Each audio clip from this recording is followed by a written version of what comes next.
Good morning प्यारे बच्चों। आज हम लोग ट्रांसलेशन के अपने इस लेक्चर को स्टार्ट करते हैं और ये हमारा ट्रांसलेशन का लेक्चर नंबर 3 है। इसके अंतर्गत आज हम लोग ये देखेंगे बेटा कि रिफ्लेक्सिव प्रोनाउन और एम्फेटिक प्रोनाउन का किस प्रकार से प्रयोग होता है। तो यहाँ पे ये दोनों ही सेम है। रिफ्लेक्सिव आई का जो बेटा रिफ्लेक्सिव प्रोनाउन बनता है वो बनता है माई सेल्फ, वी का बनता है आर सेल्फ इसलिए क्योंकि बेटा जो सेल्फ शब्द होता है ना, सेल्फ का जो प्लूरल बनता है, सेल्फ का जो प्लूरल बनता है वो सेल्फ्स होता है। ठीक है, तो इस चीज़ को आपको ध्यान देना है। सेल्फ का जो प्लूरल बनता है वो सेल्फ्स होता है। आपने पढ़ा भी होगा कि जिस शब्द के पीछे एफ लिखा होता है उसका जो प्लूरल बनाते हैं, एफ को हटा के उसकी जगह हम वी एस को कर देते हैं। आई तो सिंगुलर होता है, तो इसलिए इसके साथ में क्या करते हैं, इसके साथ में हम लोग माई सेल्फ, सिर्फ माई सेल्फ ही आता है। ठीक है, तो आई का बनता है माई सेल्फ। देखिए अभी हम सबका मतलब देखेंगे। वास्तव में जो रिफ्लेक्सिव प्रोनाउन होता है बेटा, देखिए रिफ्लेक्सिव प्रोनाउन का जो अर्थ होता है, मतलब जब रिफ्लेक्सिव प्रोनाउन का अर्थ बनेगा तब बनता है अपने आप को। देखिए अभी हम यहाँ पे क्लियर करेंगे क्वेश्चन में। बस आप ये समझिए कि आई का जो रिफ्लेक्सिव प्रोनाउन या एम्फेटिक प्रोनाउन होता है वो माई सेल्फ होता है। वी का जो रिफ्लेक्सिव या एम्फेटिक प्रोनाउन होता है वो आर सेल्फ होता है। यू का योर सेल्फ भी बन सकता है और योर सेल्फ्स भी बन सकता है, क्योंकि जैसे कभी मैंने बोला कि तुमने खुद, है ना, तो अगर एक आदमी है तुम, तो वहाँ पे योर सेल्फ आ गया। यदि बोला कि तुम लोगों ने खुद, है ना, अपने आप, तो वहाँ पे योर सेल्फ्स हो जाएगा बहुवचन के लिए। दे का मतलब हो गया, दे का जो बेटा बनता है रिफ्लेक्सिव प्रोनाउन वो बनता है देम सेल्फ्स। दे वैसी बहुवचन होता है ना, जैसे वे या वे लोग या उन लोगों ने। ही का मतलब वह एक लड़के के लिए प्रयोग होता है, तो इसलिए यहाँ पे बनता है सिर्फ हिमसेल्फ। यहाँ पे हिमसेल्फ नहीं बनेगा क्योंकि ही सिंगुलर होता है, शी भी सिंगुलर होता है, तो इसलिए सिर्फ इसमें हर सेल्फ बनेगा। और यू जो होता है ये बेटा सिंगुलर भी हो जाता है, जैसे कहा कि तुमने खुद, तो एक व्यक्ति तब भी तुम बोलेंगे, और ज़्यादा होगा तभी बोलेंगे तुम लोगों ने, तब वहाँ पे योर सेल्फ हो जाएगा। ठीक है, खुद के लिए। और इट का बेटा बनता है इट सेल्फ। मैं आपको पहले ही बता चुका हूँ, इट जो होता है वो इसका जो मतलब होता है बेटा, यह या ये जो छोटे छोटे जानवर होते हैं, छोटे छोटे कीड़े मकोड़े होते हैं, उनके लिए हम लोग इट का प्रयोग करते हैं। और इट के जब इसका बेटा मतलब खुद होता है या अपने आप को होता है, स्वयं होता है, तब इन सब का प्रयोग होता है। देखिए ये जितना भी जब रिफ्लेक्सिव प्रोनाउन के रूप में इसका प्रयोग होगा, यहाँ देखिए आप लोग, देखिए यहाँ लिखा है रिफ्लेक्सिव प्रोनाउन। ठीक, तो रिफ्लेक्सिव प्रोनाउन यदि किसी वर्ब का सब्जेक्ट तथा ऑब्जेक्ट एक ही व्यक्ति या वस्तु रहे, तो ऑब्जेक्ट के लिए हम रिफ्लेक्सिव प्रोनाउन का प्रयोग करते हैं। और रिफ्लेक्सिव प्रोनाउन का बेटा मतलब होता है अपने आप को, अपने। जैसे देखिए यदि आपको याद हो, जैसे मैंने लिखा, अगर आपको याद हो बेटा कि सब्जेक्ट कैसे ढूंढते हैं, याद है? सब्जेक्ट ढूंढने के लिए मैंने क्या कहा था? सब्जेक्ट ढूंढने के लिए हम लोग क्या करते हैं, वर्ब से क्या करते हैं, वर्ब से प्रश्न करते हैं, वर्ब से प्रश्न करते हैं। और प्रश्न क्या करते हैं, कौन या किसने, कौन या किसने, है ना, कौन या किसने। यदि हमें उत्तर मिल जाता है, यदि हमें उत्तर मिल जाता है तो वही हमारा क्या बन जाता है, वही हमारा सब्जेक्ट बन जाता है। और जब हम वर्ब से प्रश्न करते हैं किसे किसको क्या, जब हम वर्ब से प्रश्न करते हैं किसे किसको क्या, तो जो हमारा उत्तर बनेगा वही हमारा ऑब्जेक्ट बन जाता था। ठीक है, तो अभी देखिए हम कुछ क्वेश्चंस आगे देखेंगे, तो उससे जो हमारा एक कॉन्सेप्ट है कि कहाँ पर रिफ्लेक्सिव प्रोनाउन कैसे प्रयोग होता है।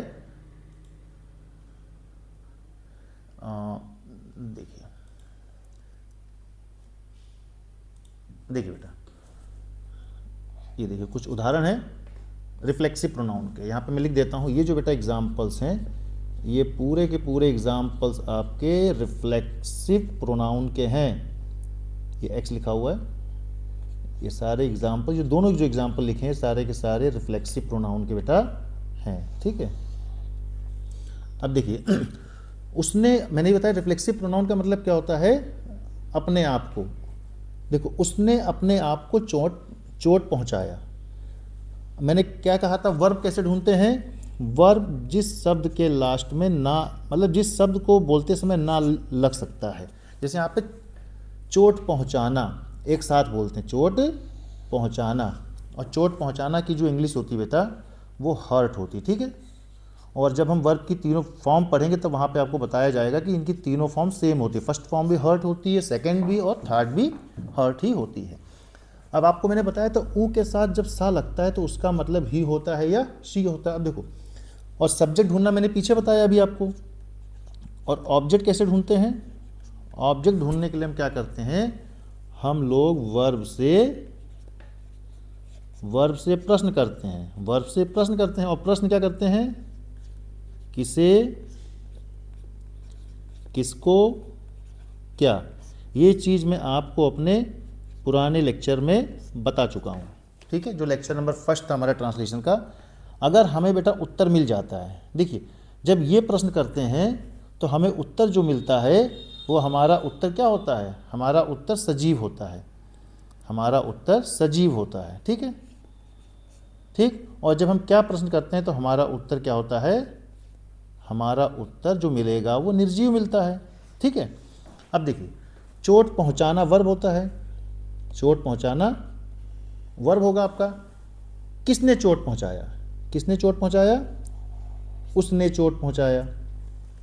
किसको चोट पहुंचाया, है ना। अब ऑब्जेक्ट अगर ढूंढेंगे, किसको चोट पहुंचाया, किसको चोट पहुंचाया, अपने आप को, उसने अपने आप को, अच्छा को लिखना भूल गया, उसने अपने, नहीं सॉरी लिखा तो है, उसने अपने आप को चोट पहुंचाया। तो ये क्या हो गया, ऑब्जेक्ट। तो यही रिफ्लेक्सिव प्रोनाउन होता है, जब वो खुद, ये अपने आप को खुद ऑब्जेक्ट के रूप में आ जाए तो वही आपका रिफ्लेक्सिव प्रोनाउन होता है। अगला देखो, मैंने अपने आप को डांटा, डांटना, डांटना क्या होता है, वर्ब। और वर्ब, डांटना ना लग गया ना बेटा, तो डांटना को हम क्या बोलते हैं, स्कोल्ड, ठीक। और स्कोल्ड की जो सेकंड थर्ड फॉर्म होती है वो हम बाद में पढ़ेंगे भी, लेकिन मैं यहाँ पे आपको क्लियर कर देता हूँ। सेकंड थर्ड फॉर्म बेटा स्कोल्डर होती है। अब देखिए, डांटना तो किसने डांटा, किसने डांटा, मैंने डांटा, किसने डांटा, मैंने डांटा, तो वो सब्जेक्ट हो गया। और ऑब्जेक्ट कैसे ढूंढते हैं, किसे, किसको, क्या, किसको डांटा। वर्ब से प्रश्न करेंगे किसको डांटा, तो अपने आप को डांटा, अपने आप, ये ऑब्जेक्ट बन गया। तो जब भी ये अपने आप, जब ये खुद ही ऑब्जेक्ट बन जाता है तो उसी को हम रिफ्लेक्सिव प्रोनाउन कहते हैं, उसी को हम रिफ्लेक्सिव प्रोनाउन कहते हैं। मैं वैसे आंसर लिख देता हूँ, लेकिन यहाँ पे मैं आपको सिर्फ और सिर्फ इनका प्रयोग बता रहा हूँ, बाकी ट्रांसलेशन हम और भी अच्छी तरीके से फ्यूचर में सीखेंगे। उसने अपने आप को चोट पहुँचाया, तो आंसर हो जाएगा बेटा, ये सब्जेक्ट वाली लाइन आप याद करना, I, we, you, they, he, she, it. तो ही, हट, वैसे ये पास्ट इंडेफिनिट टेंस, लेकिन इसके बारे में हम बाद में ठीक से सीखेंगे। सिर्फ मैं यहाँ पे आंसर आपको लिख देता हूँ। यहाँ मेरा सिर्फ उद्देश्य था आपको उसने का क्या मतलब है, अपने आप का क्या मतलब है, ये सब बताना मेरा उद्देश्य था। ही हर्ट हिमसेल्फ, क्योंकि ही के लिए जो ही के लिए बेटा जो अपने आप को बनता है वो बनता है हिमसेल्फ। पीछे वाले चार्ट में सब मैंने समझाया हुआ है। मैंने अपने आप को चोट पहुँचाया, ये भी पास्ट इंडेफिनिट है। जब भी, चलिए यहाँ पे बहुत ज़्यादा टेंस के बारे में नहीं बताऊँगा, यहाँ पे सब्जेक्ट आई हो जाएगा और ये स्कोल्डर्ड अपने, और आई के लिए बेटा जो अपने आप की इंग्लिश हो जाएगी वो हो जाएगी माई सेल्फ। अभी हम पीछे वाले चार्ट में इसको देख चुके हैं, ठीक है। अब हमारा जो अगला है बेटा एम्फेटिक प्रोनाउन। देखिए एम्फेटिक प्रोनाउन, इसमें बस इसका थोड़ा सा उल्टा, यहाँ पे जो बेटा देखिए शब्द तो सारे वही हैं, वो my self, him self, your self, आपका हिम सेल्फ, है ना, और देम, ये आपका देम सेल्फ, ये सारे ही के सारे रिफ्लेक्सिव में भी आते हैं और एम्फेटिक में भी आते हैं। और लेकिन बस अंतर क्या होता है, जब ये एम्फेटिक के रूप में आता है तो ये ऑब्जेक्ट नहीं रह जाता है। देखिए ये कभी वर्ब का ऑब्जेक्ट नहीं होता है, वही देखो रिफ्लेक्सिव में क्या होता है, वो उस वर्ब का ऑब्जेक्ट होता है, लेकिन यहाँ पर ये वर्ब का ऑब्जेक्ट नहीं होता है। इसका प्रयोग सदैव सब्जेक्ट के बाद किया जाता है। हाँ, यदि उस टेंस में हेल्पिंग वर्ब होगी तो बेटा हेल्पिंग वर्ब के बाद में उसका प्रयोग किया जाएगा। अगर यदि हेल्पिंग वर्ब नहीं है तो इन सारे शब्द का प्रयोग हम लोग सब्जेक्ट के बाद ही कर देते हैं। देखिए कुछ आपके लिए यहाँ पे नोट लिखा हुआ है, यहाँ समझिए इसको आप। जो रिफ्लेक्सिव प्रोनाउन होता है बेटा, सब्जेक्ट की तरह ऑब्जेक्ट की तरह इसका प्रयोग किया जाता है, और रिफ्लेक्ट एम्फेटिक प्रोनाउन में क्या होता है, ऑब्जेक्ट की तरह इसका प्रयोग नहीं किया जाता है। बस ये आपको समझना है। यदि आपने इतना समझ लिया तो समझिए आपका कॉन्सेप्ट अच्छे से क्लियर हो गया और आपको कोई भी डाउट नहीं रह गया। अगला हम देखते हैं, देखिए यहाँ पे इसका मतलब बेटा क्या, देखो रिफ्लेक्सिव में वही सारे शब्द का मतलब क्या था, अपने आप को, और यहाँ पे मतलब निकलता है स्वयं, खुद या आप ही। देखिए उदाहरण, उसने स्वयं मुझे डांटा, उसने स्वयं मुझे डांटा। अब देखो डांटना होता है वर्ब, डांटना होता है, अभी मैंने बताया डांटना को क्या बोलते हैं, डांटना को बोलते हैं स्कोल्ड, और इसकी जो सेकंड थर्ड फॉर्म होती है बेटा वो होती है स्कोल्डेड। ठीक, तो वर्ब हो गया, डांटा तो किसने डांटा, यहाँ पे मैं पहले ही आपको क्लियर कर दे रहा हूँ, मैं आपको टेंस नहीं पढ़ा रहा हूँ, सिर्फ मैं आपको ट्रांसलेशन के अंतर्गत जो छोटी छोटी चीज़ें हैं पहले मैं वो बताने का प्रयास कर रहा हूँ। यहाँ पर देखो डांटना, किसने डांटा, उसने डांटा, किसने डांटा, उसने डांटा। किसको डांटा, किसको डांटा, मुझे डांटा, किसको डांटा, मुझे डांटा। अब देखिए यहाँ ऑब्जेक्ट था, लेकिन उस वाले में रिफ्लेक्सिव में ऑब्जेक्ट नहीं था, वो खुद ही ऑब्जेक्ट बन गया था। और यहाँ पे जो स्वयं का मतलब बेटा निकलेगा, अभी हम लिख देंगे जैसे हिमसेल्फ, माई से, जो भी होगा। देखिए मैं आंसर लिख देता हूँ, ही स्कोल्डेड। यहाँ पे सिर्फ मैं आपको ये सिखा रहा हूँ कि यहाँ पे स्वयं, अपने आप, खुद को कब क्या, उसका क्या अर्थ होता है और कैसे उसका प्रयोग किया जाता है। ही स्कोल्डेड, ना सॉरी, थोड़ा सा एक मिनट, अभी मैंने आपको बताया था बेटा कि ये, हाँ, इसका जो प्रयोग होता है हमेशा सब्जेक्ट के बाद ही कर देते हैं। तो ही के लिए जो बेटा, ही के लिए जो स्वयं या खुद बनता है वो बनेगा हिमसेल्फ। ही हिमसेल्फ स्कोल्डेड मी। अगर ये आपको याद हो, मैंने ऑब्जेक्ट वाली लाइन बताई थी आपको कि जो आई का मी बनता है, वी का अस बनता है, यू का यू, दे का देम, तो वो सारी लाइन ऑब्जेक्ट के रूप में यूज होती है। तो ये इसका आंसर हो गया। अब क्वेश्चन नंबर 2, मैंने स्वयं या खुद यह कार्य किया। देखो यह कार्य एक साथ आएगा तो पता होगा आपको बेटा, यह कार्य है ना, क्योंकि यह लड़का, वह लड़का है ना, यह लड़की एक साथ आता है। ठीक, अब इसमें बचा क्या, करना।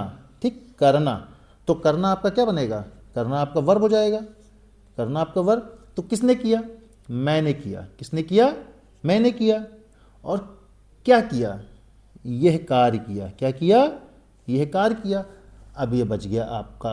ठीक, तो अब आपका ये क्या, यहाँ पे ये आपका बेटा एम्फेटिक प्रोनाउन है। ठीक, ये दोनों क्वेश्चन में ऐसी, और इसका प्रयोग कहाँ होगा, यदि उसमें कोई हेल्पिंग वर्ब नहीं है तो सब्जेक्ट के बाद होगा, यदि हेल्पिंग वर्ब होगा तो हेल्पिंग वर्ब के बाद इसका प्रयोग किया जाएगा। मैं सिर्फ इसका आंसर लिख दे रहा हूँ, आई डिड। ठीक, आई डिड, सॉरी, क्योंकि इसका प्रयोग तुरंत होना चाहिए था, आई माई सेल्फ। ठीक है, आई का स्वयं क्या बनता है, आई का स्वयं बनेगा my self. I my self did this work, I my self did this work. अगर यहाँ पे होता है कि वह कार्य, तब लिखते दैट वर्क। ठीक, और यहाँ पे बना यह कार्य, तो हमारा आंसर बना दिस वर्क। ठीक है, और यहाँ पे स्वयं की इंग्लिश क्या बनेगी, माई सेल्फ, क्योंकि आई है। यदि यहाँ पे बेटा सी होता तब हम बनते यहाँ पे हर सेल्फ, अगर यहाँ पे दे होता तो हम लिखते देम सेल्फ। ठीक है, तो मुझे लगता है कि मैं आपको ये टॉपिक अच्छे से समझाने में सफल रहा हूँ।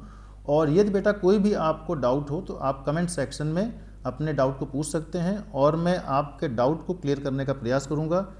इसी के साथ बेटा मैं आपसे अलविदा लेता हूँ। धन्यवाद।